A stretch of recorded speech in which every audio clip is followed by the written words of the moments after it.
Hey guys, Upendra this side from Vedic Education Institutions. ఈరోజు salary చాప్టర్లో పెర్క్విజిట్స్లో section 17 subsection 2 clause 7 and 7A మనం revise చేద్దాం. So ఇది కొంచెం క్రిటికల్ ఉన్న పాయింట్స్. ప్రొవిడెంట్ ఫండ్ కనుక ఈ ఆర్పిఎఫ్కి ఎన్పిఎస్కి are approved superannuation ఫండ్కి employer contribution కనుక మోర్ దాన్ 7,50,000 ఉంటే there will be like these excess will be deemed as perquisite. So దాని క్యాలిక్యులేషన్స్ ఏంటి, దాని annual accretion ఏంటి అనేది మనం చెక్ చేద్దాం. So there are some formulas and rules for this calculation, so that will be helpful to students if we can crack this one, and we'll do one question on that same also. So first వచ్చేసి section 17(2) clause 7లో amount or aggregate of amounts of any contribution made to RPF, NPS or approved superannuation fund by the employer to the account of assessee to the extent it exceeds 7,50,000 అనేది దాన్ని మనం పర్క్విజిట్స్గా treat చేయాలి and taxable అవుతుంది. So ఇది sub class 7లో వెళ్ళిపోతుంది. అయితే దీని మీద ఒక చిన్న రూల్స్, వన్ క్యాలిక్యులేషన్స్కి ఒక రూల్ ఇచ్చి దాని మీద ఫామ్ అయిన ఇంట్రెస్ట్ కానీ డివిడెండ్ కానీ other income or nature of interest or dividend similar నేచర్ని they are included in the perquisite definition. So దాని క్యాలిక్యులేషన్స్కి ట్యాక్సబుల్ పెర్క్విజిట్ క్యాలిక్యులేషన్స్కి they have given one formula like PC divided by 2 into R, PC1 TP1 into R. ఈ formula derivation ఎలా అంటే TP అంటే taxable perquisite under section 17 subsection 2 clause 7A. అది దేనికి? Current previous ఇయర్లో ఎంత perquisite as an amount of accretion లాగా perquisite లా treat చేస్తాం. అది ఎలా క్యాలిక్యులేట్ చేస్తాం? ఫస్ట్ పీసీ తీసుకోండి. పీసీ అంటే ఏంది? డ్యూరింగ్ ద ప్రీవియస్ ఇయర్ ఈ కరెంట్ ప్రీవియస్ ఇయర్ ఎంత ఎక్సెస్ ఉంది, మోర్ దాన్ 7,50,000 కంటే ఎంత కాంట్రిబ్యూషన్ ఎక్సెస్ ఉంది. PC1 తీసుకోండి. PC1 అంటే ఏంది? 7,50,000 కంటే కాంట్రిబ్యూషన్ ఎంత ఎక్సెస్ ఉంది for the previous year except ఈ కరెంట్ ప్రీవియస్ ఇయర్. అంటే ఫ్రమ్ 1/4/2020 నుంచి ఫైనాన్స్ బిల్ 2020లో ఈ సెక్షన్ అమెండ్ చేశారు కాబట్టి ఫ్రమ్ 1/4/2020 నుంచి కరెంట్ ప్రీవియస్ ఇయర్ కాకుండా ముందు ప్రీవియస్ ఇయర్ వరకు ఎంత ఎక్సెస్ కాంట్రిబ్యూషన్ జరిగింది అనేది తీసుకుంటే, ఫర్ ఎగ్జాంపుల్ ఈ ఫస్ట్ కరెంట్ ప్రీవియస్ ఇయర్ ఏంటి మనకి 23-24. దెన్ పీసీ ఏమవుతుంది? ఏదైతే 7,50,000 కంటే ఎక్సెస్ చేసామో 23-24లో అది that will be PC1 will be from 2021 to 22-23 వరకు ఏదైతే మనం ఎక్సెస్ కాంట్రిబ్యూషన్ చేసామో on account of RPF, NPS and superannuation approved superannuation ఫండ్కి ఆ బ్యాలెన్స్ అంతా కూడా PC1 అవుతుంది. సో ఆ PC1 ప్లస్ TP1 అంటే ఏంటి? ఈ కరెంట్ ప్రీవియస్ ఇయర్లో వీఆర్ క్యాలిక్యులేటింగ్ ది ట్యాక్సబుల్ పెర్క్విజిట్ కదా, అలానే from 2021 to last previous year వరకు మనం ట్యాక్సబుల్ పెర్క్విజిట్స్ క్యాలిక్యులేట్ చేసాం కదా, ఆ పెర్క్విజిట్స్ అన్ని కూడా వి విల్ మర్జ్ అండ్ దాన్ని మనం ఆర్ అనే దాంతో మల్టిప్లై. ఆర్ అంటే ఏంటి? Income accrued the current previous year divided by average of the fund balances. Like ఈ 3 బ్యాలెన్సెస్ని మనం ఎంప్లాయీ వెల్ఫేర్ ఫండ్స్ అనుకుంటే current previous year first day ఏదైతే 1/4/2023 అండ్ 31/3/2024 ఈ first day of previous year, last day of previous year బ్యాలెన్సెస్కి average తీసుకుంటే income divided by average, fund average చేస్తే మనకు ఆర్ అనే అమౌంట్ వస్తుంది. సో పీసీ తెలుసు, ఆర్ తెలుసు. This will give you taxable perquisite under section 17 subsection 2 sub clause 7A. So ఒక చిన్న ప్రాబ్లం చేద్దాం దీని మీద, so that you will be getting more idea అనమాట. సో మిస్టర్ ఎక్స్ అనేవాడు ఉన్నాడు. ఈ appointed as a CFO of ABC limited Mumbai from 1/9/2021 అనుకుంటే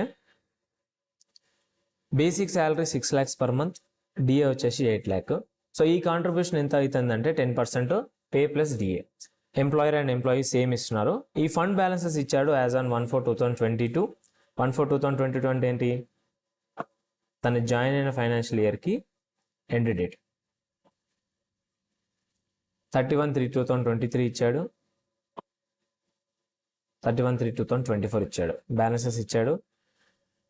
సో ఫస్ట్ మనం తన కంట్రిబ్యూషన్ ఏంటి, ఎంప్లాయర్ కాంట్రిబ్యూషన్ ఏంటి చెక్ చేస్తే కనుక ఫస్ట్ పర్ మంత్ క్యాలిక్యులేషన్ తీసుకుంటే బేసిక్ 6 lakhs వచ్చింది, డిఎస్ 48,000 వచ్చింది. బోత్ కంబైన్ టుగెదర్ 6,48,000 అనేది తన salary for computation of this contribution. So కాంట్రిబ్యూషన్లో ఎంప్లాయీ 10%, ఎంప్లాయర్ 10% ఇచ్చాడు కదా. సో 64,800 అనేది ఎంప్లాయర్ కాంట్రిబ్యూషన్ అవుతుంది. సో తను జాయిన్ అయిన ఇయర్కి 21-22కి టోటల్గా 7 months, September, October, November, December, జనవరి, మార్చ్. సో 7 monthsలో 4,53,600 అవుతుంది, which is less than 7,50,000.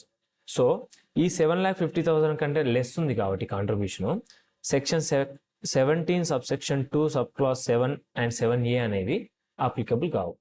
So next financial ఇయర్కి వస్తే 12 months తీసుకున్నాడు, 7,77,600 అవుతుంది, which is more than 7,50,000.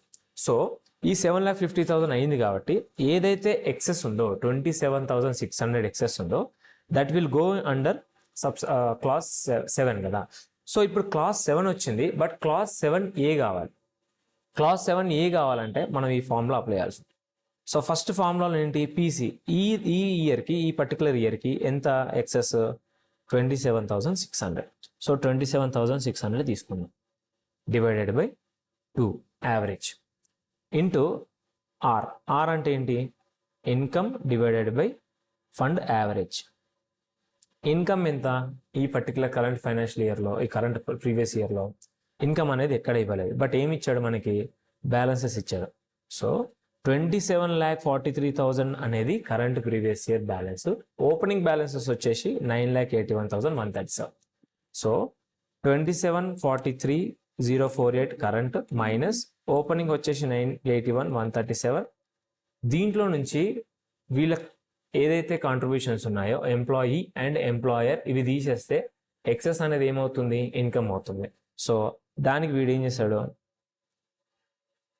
Current previous ending balance, opening balance, వాళ్ళ కాంట్రిబ్యూషన్, వీళ్ళ కాంట్రిబ్యూషన్ తీస్తే 2,06,711 అనేది ఇన్కమ్గా వస్తుంది. సో ఈ income divided by average. Average ఏంటి, క్లోజింగ్ ఓపెనింగ్. యావరేజ్ ఏమొస్తుంది, opening plus closing divided by 2, average 18,62,000 వస్తుంది. సో ఇది డివైడ్ బై ఇది వేస్తే మనకు ఆర్ వాల్యూ 0.111గా వస్తుంది. సో ఈ ఎక్సెస్ పేమెంట్కి డివైడెడ్ బై 2 తీసుకొని ఆర్తో డివైడ్ చేస్తే 1532 అనేది మనకు టీపీ ఫర్ ఏదైతే ఇయర్ ఉందో 22-23. ఈ 22-23కి టీపీ వచ్చేసి 1532. సో టీపీ ఏంటి, 1532. ఇప్పుడు 23-24కి ఇది టీపీ 1 అవుతుంది, పీసీ 1 ఏంటి, ఈ ఇయర్ ఇది కాకుండా ఇది పీసీ 1 అవుతుంది ఈ ఇయర్కి. ప్రీవియస్ ఇయర్స్కి ఫ్రమ్ ఏదైతే 1/4/2020 ఆఫ్టర్ ఉందో ఆ ఎక్సెస్ పేమెంట్స్ అన్నీ పీసీ 1 అవుతాయి.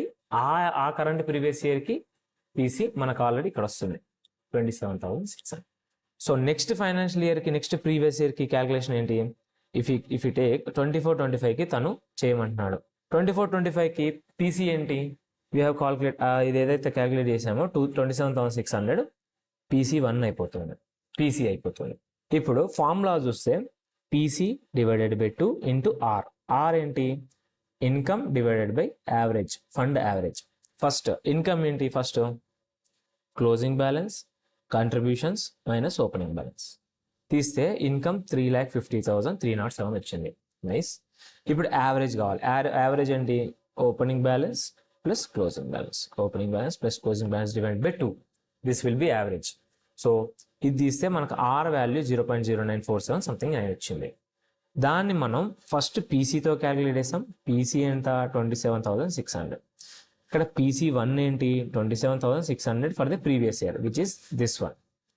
నెక్స్ట్ ఏంటి, టీపీ 1. టీపీ 1 ఎంత, లాస్ట్ ఇయర్ మనం ఏదైతే చేసామో అదే టీపీ 1, 1532 ప్లస్ ఈ 27,000 దానికి ఆర్ వాల్యూతో మల్టిప్లై చేస్తే it will give you 1 figure.